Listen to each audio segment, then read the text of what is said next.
Hello friends, welcome in CBSE pattern. Today we are learn the chapter number first, number system, exercise 1.3, example number first and sub question number is first, that is 36 upon 100. आता आपल्याला काय विचारलेलं आहे पहिल्या example मध्ये, right the following in decimal form and say what kind of decimal expansion each has. म्हणजे आपल्याला काय करायचंय, दिलेलं एक्झाम्पल हा डेसिमल फॉर्म मध्ये लिहायचंय, पॉइंटच्या फॉर्म मध्ये लिहायचंय आणि पॉइंटच्या फॉर्म मध्ये लिहिल्यानंतर आलेला आन्सर हे कोणत्या फॉर्म मध्ये आहे, टर्मिनेटिंग आहे, नॉन टर्मिनेटिंग रिपीटिंग आहे की आणखी काही, तर ते तिथे आपल्याला लिहायचं आहे.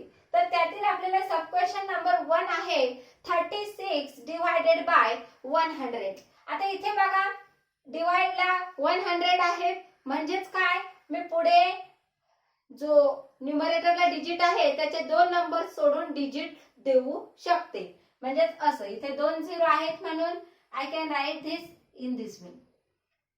हे दोन नंबर सोडून मी पॉइंट देऊ शकते and this is my answer which is terminating. म्हणजे त्याला 100 ने कम्प्लिटली डिवाइड होऊ शकतं. That is why I write here answer in this way.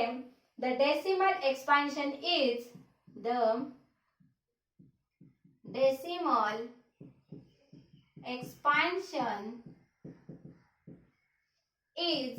what?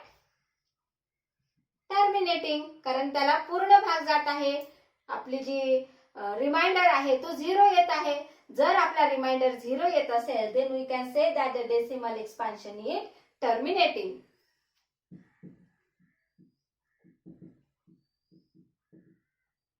In that way we can solve this example.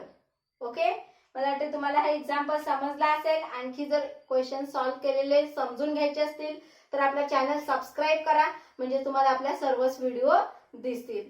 Thank you.